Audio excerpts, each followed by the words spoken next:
What if events went differently? What if Trevor Philips got the Carnage symbiote in GTA 5? Welcome back, my fellow watchers of the multiverse. My name is Max Charlebois, aka Miss the Part, and today's episode is absolutely chaos. Carnage meets Trevor Philips. Not Cletus Cassidy, Trevor Philips. And what follows is the most violent, unhinged crossover we've ever unleashed. And shout out to Randok2i for the savage idea during our live streams, and a big thank you to everybody who's been flooding the chats with fire concepts like this one. We really do appreciate everybody's support who have been going into these live streams and requesting. It's been absolutely phenomenal seeing how the community has been engaging with these videos, and us being able to build gaming week like this with your requests has been absolutely a dream come true, and it's been an absolute blast just writing and working on all of these live streams. And as always, it's gaming week, and our merch drop is already live. Miss the Part AVP Grove Street Edition is reaping the crossover that you've never seen or that you never knew that you needed. So we only have 1 week left for you to grab it. Then it's gone, like Trevor's last bit of sanity. But that being said, my fellow watchers of the multiverse, let's dive into the brand new What If episode. The desert didn't sleep. It murmured. Out beyond sandy shores, the stars above Blaine County flickered like static. Something wrong with the sky. Then it hit. A thunderous ripple split the heavens open, followed by a screaming streak of fire, tearing across the darkness like a burning artery. It arced, dipped, then vanished behind the hills with a distant, metallic boom that rattled the windows of every trailer from Harmony to the Alamo Sea. Trevor Philips jolted awake on his couch, reeking of sweat, whiskey, and blood that probably wasn't his. Half naked, smeared in dirt, he blinked at the static on the TV, then at the vibrating bottles on the counter. Then he smiled. The fuck was that? 2 hours later, he was driving barefoot in a rusty truck, one headlight blinking like a dying eye. He bounced down a road no one used anymore, past dead Joshua trees and half-eaten coyotes. The glow from the impact site pulsed red behind a ridge. He parked and walked the last stretch, boots forgotten, pistol tucked into the waistband of his stained jeans. What he found wasn't a meteor, it was a pod. Metallic, burned, cracked open down the middle. Fluid still sizzled on the rocks around it. A logo had melted off its side, some kind of corporate emblem, half of it scorched into a spiral. Inside the pod, something moved. Trevor stepped closer, pistol raised, squinting through the hiss of evaporating coolant. Hello? Then it lunged. It wasn't a clean bond. The red symbiote slammed into Trevor's chest, knocking him back against the rocks. He screamed, not in fear, but in rage, clawed at his skin as the thing peeled over him, wrapping around his arms, digging into his jaw. It spoke in no voice at all, yet he heard it, felt it. Pain, truth, freedom, and it fit, like it had been waiting for him. By dawn, Trevor stumbled back into sandy shores, shirtless, barefoot, bleeding.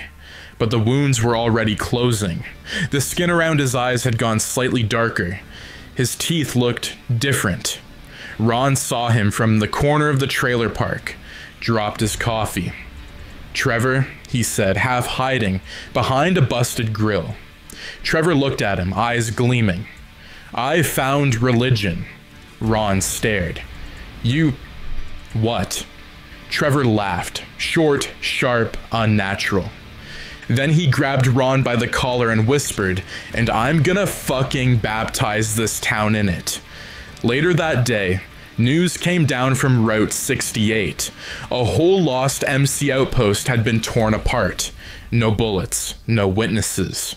Just shredded bodies, claw marks, and red mucus staining the sand. Wolves maybe, the sheriff said. But everyone in Blaine County knew wolves didn't string bodies up by their intestines. Back in the trailer, Trevor stood shirtless in the mirror. The red tendrils pulsed beneath his skin, moving like veins that didn't belong. He tilted his head, smiled at his reflection. It smiled back, just a little too wide. Over in Los Santos, Michael DeSanta poured himself a drink in his Vinewood home, while Amanda ignored him from across the kitchen. The news murmured in the background. Unspecified military cleanup in Blaine County. He didn't hear it. He was too busy staring at a text from Lester. Your boy Trevor's awake. Michael's hand froze. The glass didn't make it to his mouth. Franklin pulled up to Michael's driveway just after noon. You said this was just a job, Franklin said, stepping out of the car. Michael rubbed his face, sighing. It was, 10 years ago. They didn't see the man parked 2 blocks down. A van, windows fogged, idling silently. Inside, Trevor sat in the dark, shirtless, the red webbing beneath his skin pulsing in rhythm with his breath. His eyes didn't blink, his hands were still, and the symbiote whispered, They left you, lied to you, took your name, your blood, your truth. Trevor didn't respond, he just smiled. That night, Wade knocked on Trevor's trailer door. Nervous, twitching, wearing a pizza delivery uniform for no reason. Hey, T, you good, man? You've been real quiet and I heard about them bikers. The door opened, just a crack. Trevor's eyes gleamed from the dark. You ever hear a voice, Wade? Trevor asked, calm, distant. Wade fumbled. Like a voice in your head. No, Trevor said, pulling the door open. A voice that knows you, better than anyone else, better than Michael, better than your whore mother. A voice that sees all your little pieces and says, yeah, I want that one. Wade stepped back. Trevor, you're scaring me. Trevor stepped into the light. His mouth opened, and it didn't stop where a human mouth should. Wade was never seen again. Next morning, Michael turned on the TV. Sandy Shores Sheriff's Station had been found torn apart. Steel warped, cars melted, bodies split down the middle like overripe fruit. No clues, no survivors. Michael stared. Trevor, he whispered. Beside him, Amanda asked, what? Michael just shook his head. Nothing, just bad dream. The first time Trevor was seen in Los Santos again, it was on fire. A low-level city councilman had been holding a press conference downtown. Another empty speech about cleaning up gang violence. Cameras rolled. The mayor stood behind him. And then, mid-sentence, the sky opened in a red blur. A man dropped onto the stage. No, not a man. Something wearing a man's skin. Crimson tendrils, fluid and alive, slithered across his shoulders. A smile stretched too wide. Claws unfolded like switchblades. The crowd scattered before the first scream. By the time FIB backup arrived, there were no bodies to identify. Michael saw the footage that night. He didn't say anything, just sat on the edge of his bed, with the TV glowing red across his face. He had known this would happen. He just hadn't known it would feel like this. Amanda walked in. You okay? He didn't look up. No. At Franklin's place, the atmosphere was worse. He stared at the TV too, face grim. What the fuck is that? Lamar asked. Franklin didn't answer. Yo, that looked like a superhero gone real bad. Franklin finally stood, grabbed his jacket and headed for the door. Where you going, fool? Lamar asked. Gotta talk to Michael. This asterisk just got personal. They met in a quiet back room at Lester's warehouse, away from cameras and noise. Just the old crew -1. Trevor's got something, Franklin said. It ain't drugs, and it ain't just rage. Michael nodded slowly. He found something in the desert. Something alien. How the hell do you know that? Because I saw a file 10 years ago. The FIB intercepted an Oscorp black site shipment. One of the containers went dark. They never found it.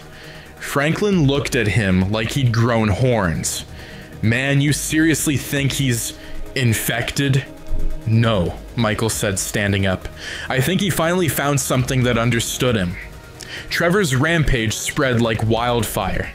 But it wasn't random. He started targeting people. Not just criminals. Connections. Names from the old life. FIB handlers. Blackmailers. Dirty money men who had played them all like pawns during the Union Depository job. Each kill was filmed, then broadcast, pirated onto every screen in the city for 30 seconds at a time. Distorted, glitchy. His voice layered and unnatural. They made me a tool, now I'm the blade.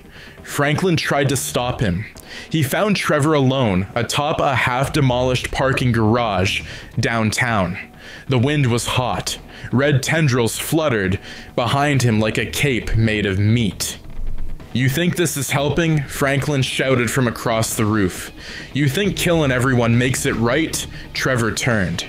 No mask, just a grin, too wide, teeth too sharp. They buried me, Franklin. Faked my death, left me to rot. That was 10 years ago. It was Tuesday to me. Trevor moved. 1 second he was standing. The next he was inches from Franklin, claws at his throat. Then he stopped. The voice under the skin whispered. It liked Franklin, the fight in him, the potential. Trevor stepped back. You could be more, he said. You don't have to be his. He vanished into the air, leaving the rooftop echoing with static. Back at Michael's house, the terror finally reached his doorstep. That night, Amanda was coming home with groceries when she saw it. A red symbol scrawled across the garage in something that smoked. Michael stepped outside and stared at it.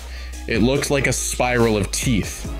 Franklin was right, he said. It's not Trevor anymore. They turned to Dr. Isaiah Kurland, the only person Michael knew with ties to Oscorp's classified experiments. Found living off-grid in a cabin outside Raton Canyon, surrounded by radio towers and dead tech. You found Carnage, Kurland said, eyes sunken, voice tired. A rogue strain, created from spliced symbiote DNA in the Life Foundation's final experiments. Unstable, born for one purpose. Michael crossed his arms. Which is? Unfiltered entropy. Kurland led them to a hidden sub-basement beneath the cabin. There, cryotubes pulsed with slow blue light. Venom, he said. 2 samples, the original strain, recovered after the San Francisco incident. Franklin looked at the tubes. So, we just inject this and win? Kurland shook his head. It doesn't work like that. The symbiote has to choose you. It bonds for life. And if you're not ready, it will burn you from the inside out. Michael stepped closer. I think I'm ready. Meanwhile, in the city's underbelly, Trevor was building something. A nest. A hive of torn flesh, warped steel, and writhing red limbs. The old subway tunnels beneath the financial district were his cathedral now. He sat on a throne made of corpses and concrete, surrounded by spawnlings. People he had infected with fragments of the symbiote, now half-formed monstrosities that whispered in broken English. He wasn't just a killer anymore. He was a prophet. They took the world. We give it back, piece by bleeding piece. Michael and Franklin made their choice. As the sun set over Los Santos, the containment tubes opened. The black ooze slithered free. Michael gritted his teeth. Do it! It hit him like fire and ice. crawled up his back into his skull, his veins. Franklin screamed as his legs locked, his hands spasming as the symbiote drilled into his nerves. Then, silence. They stood, new voices in their minds, and one word rising above the rest: we are Venom. Los Santos was no longer a city. It was a war zone. The streets crawled with infected spawn. Twisted civilians bonded with slivers of Carnage's will. Their flesh rippled with red-black tendrils, and their eyes glowed with hunger. The skyline bled fire from electrical grid collapses, and hijacked news towers pumping out distorted propaganda. They lied to you. He was always the truth. That's what the broadcast said. Trevor's voice warped and layered with symbiote tongues. Carnage had become a movement, a religion. And beneath it all, buried in the sewer cathedrals under Maze Bank Arena, Trevor sat on his throne, bloated, barely humanoid, whispering sermons to thousands of twitching loyalists. Michael dropped from a rooftop with twin tendrils for wings. His Venom armor, a jagged armored shell of black with white streaks cutting through the chest. He hit the ground like a meteor and stood tall, breathing slow, steam rising from his body. Franklin followed behind, faster, sleeker, more agile. His Venom form was leaner, reptilian, eyes glowing blue instead of white.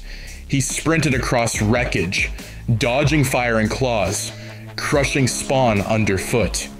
They're nesting in every corner, Franklin said, scanning the crumbling buildings. We're not going to be able to stop them all. We don't need to stop them all, Michael growled. We stop him.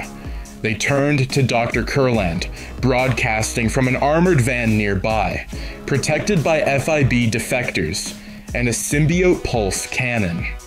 You'll need to plant the sonic core directly in his neural radius, somewhere near his chest cavity.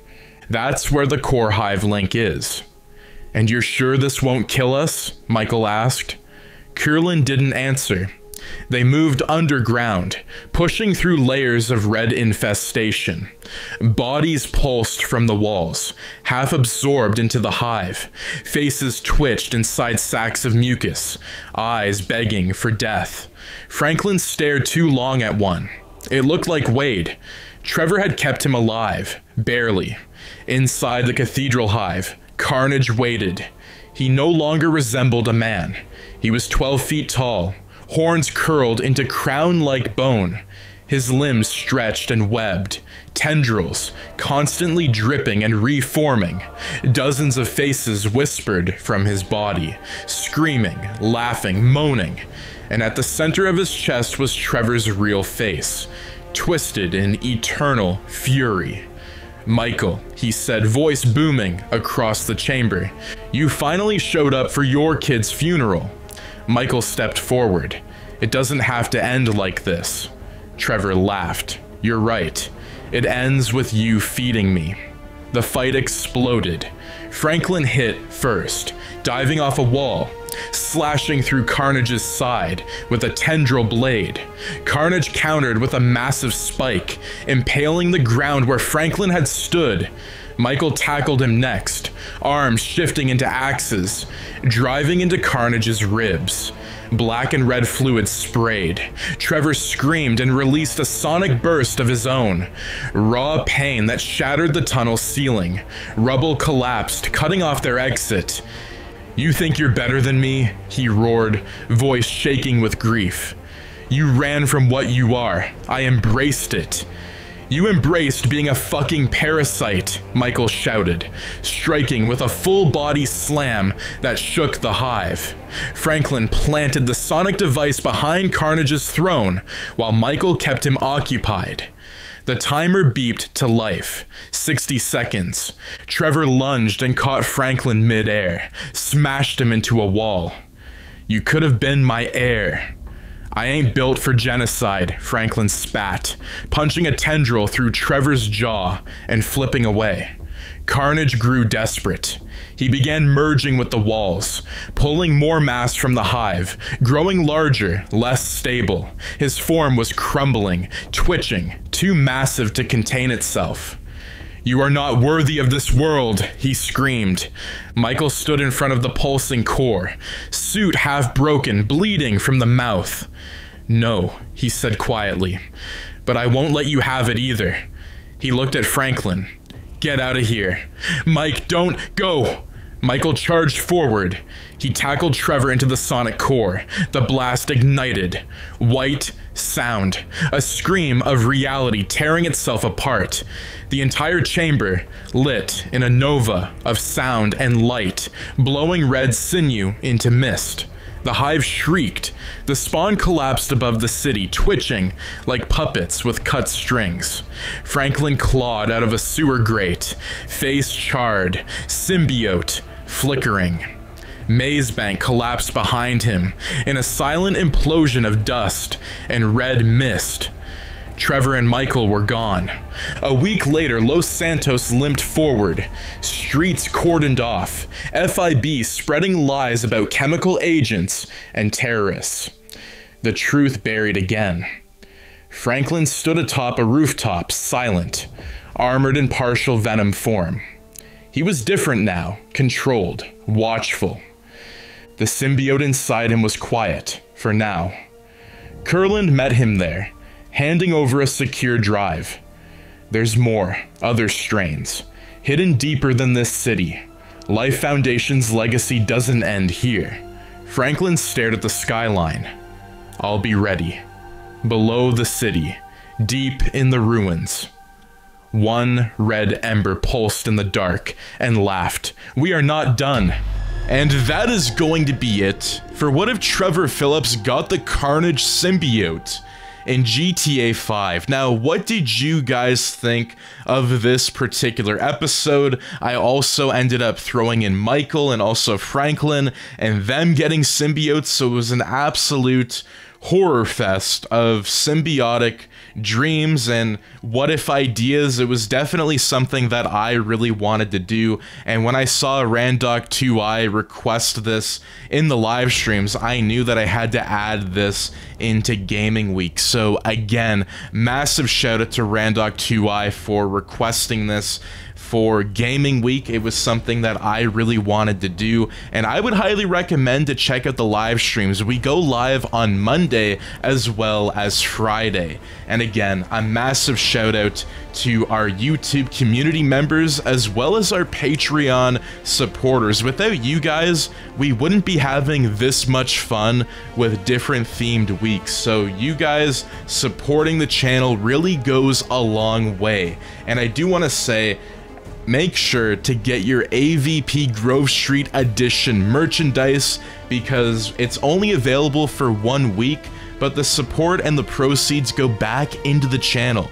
We can bring the support back into the channel and we can do so many different crossovers. Like, it's absolutely crazy with what we can already do now, but the more support that we get and the more support that we build, we can just keep creating so many different themed weeks and videos. So again, if that's something that you're interested in doing, I would highly recommend to go check out the Fourth Wall merch store and get your Alien vs Predator Grove Street Edition merchandise. It's a crossover that you never knew that you wanted or that you needed. But that being said, my fellow watchers of the multiverse, thank you guys so much for tuning in, and I will see you in the next episode.